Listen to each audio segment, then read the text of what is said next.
పోతున్నప్పుడు నాకు తగిలిన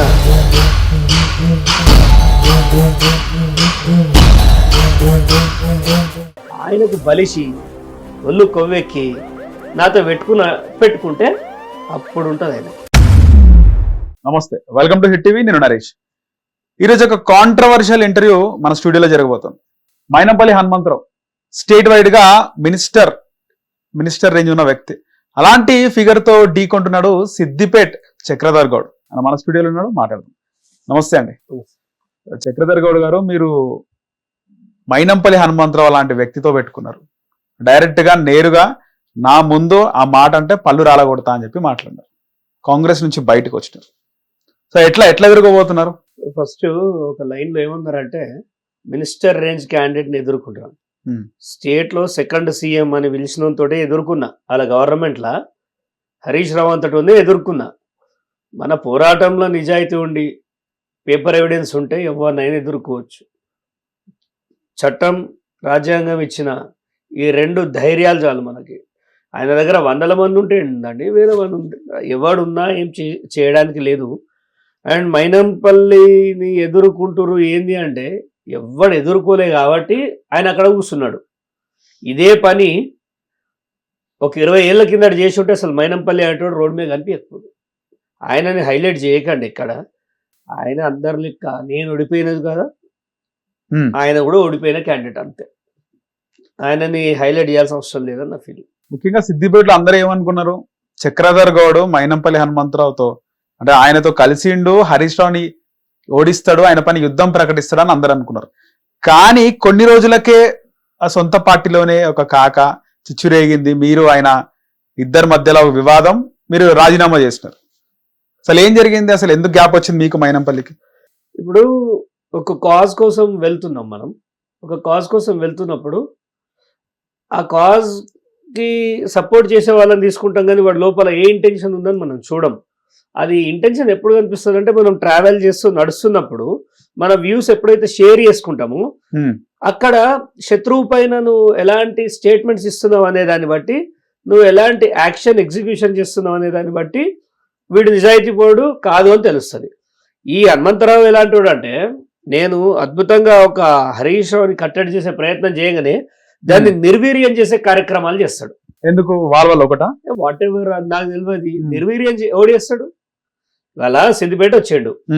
నీకు సింపుల్ గా చెప్తా, నేను ఒక వీడియో కూడా పంపిస్తా.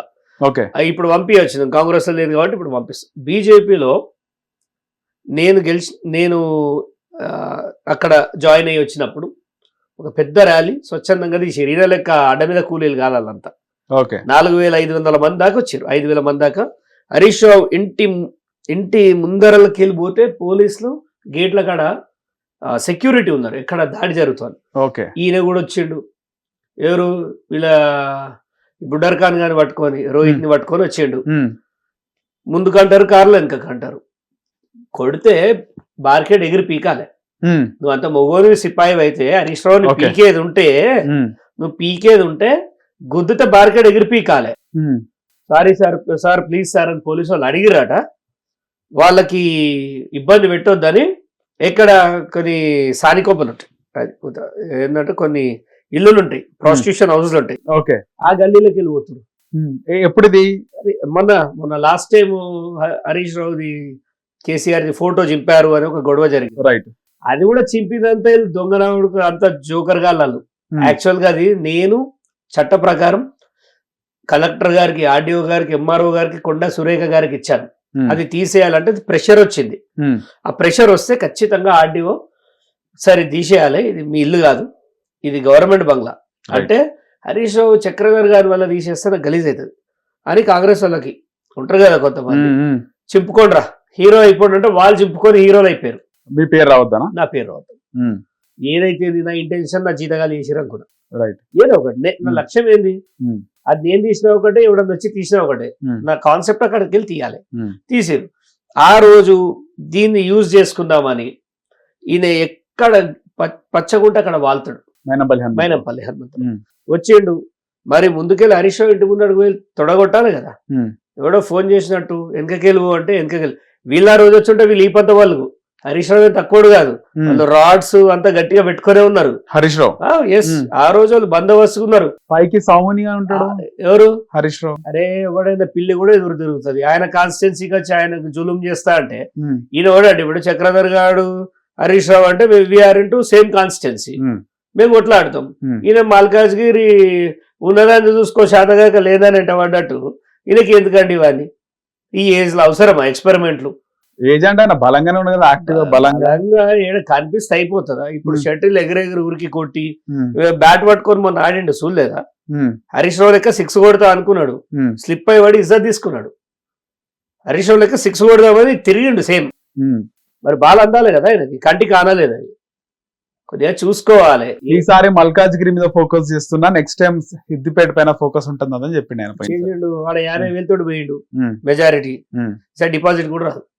ఈయన నమ్మినోనికి అవ్వడానికి సిద్దిపేట వాళ్ళకి ఒక విషయం చెప్తా, ఈయన నమ్ముకొని ఎవడెవడైతే బహుజన బిడ్డలకు చెప్తా, మిగతా వాళ్ళు నాకెందుకు కానీ, ఎవడెవడైతే పదవులు వస్తాయి, మార్కెట్ కమిటీలు వస్తాయి, అరే బాబు అది గుంజుకునే బాపత్రా, ఇచ్చే బాపతి కాదు.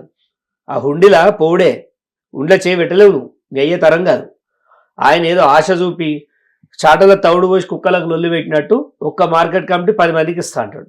ఈ 10 మంది ఈయనకి ఏంది, ఇంటి ముందు ఎప్పుడు వీధి కుక్కలకే కనిపించాలి అందరూ. బహుజన బిడ్డలు ఇవాళ ఈయన వేసే ఒక రాక్షస క్రీడకి చాలా మంది బలైపోతున్నారు. చాలా మంది ఆయన అవసరానికి తిప్పుకుంటుండు. ఆ పదవి రాదురా భయ్, నేను చెప్తున్నా కదా, నాకు తెలుసు ఇంటర్నల్ గా. ఈయన చెప్తే అయ్యేది లేదు, పోయేది లేదు. ఈ బహుజన బిడ్డలు కళ్ళు తెరిచి ఆయన గేట్కి వెళ్ళి కదిలితే 10 మంది ఉన్నారు ఈయన ఇంటి ముందట, 10 మంది. ఇది వెరీ స్టార్టింగ్. కాన్వాయ్లో వస్తారు కదా ఎప్పుడు చూసినా. ఎంత కావాలి? ఒక 1000 మందిని పెడదామా మీ ఆఫీస్ ముందట? కాన్వాయ్ పెడదాం. అందరు డబ్బులకే పిలిపిస్తారంటారు మైనంపల్లి. ఖచ్చితంగా. అవి కూడా ఆయన కార్లా అండి. పాప మొన్నటిదాకా మన నరసారెడ్డి ఉండే, ఆయన కాంగ్రెస్ ఆయన 50 కార్లు అంటాడు, ఇక్కడ 50 అన్ని అడకొచ్చి. నేను 50-100 మాట్లాడగానే ఒక 10 కార్లు అయితే ఆయన ఎంబడి ఉంటాయి కదా. అరే 10 కార్లు నాతో ఉంటాయి, 4 కార్లు ఆయన నా సొంత కార్లు. ఆయన ఏ రోజు ఉండయి, మంది డబ్బే. మంది అనేటోళ్ళు లేకపోతే నేను ఎవరు దేకాడు. ఫస్ట్ ఆఫ్ ఆల్ ఈయన వ్యవహారం అంతా ప్రజల మీదకెళ్ళి బతికేస్తుండే, ప్రజల మీదనే బతికేస్తుండే. ఈయన సొంతంగా పెద్ద త్యాగాలు చేసి అదేదో ఫౌండేషన్ పెట్టినా అంటాడు. ఆ సేవలు ఏం చేసిండో, ఇంత ఒక 4 క్వింటాల బియ్యం పంచిండో లేదో కానీ షోలు ఎక్కువ, పని తక్కువ. నేను చేసిన సేవ తెలుసా?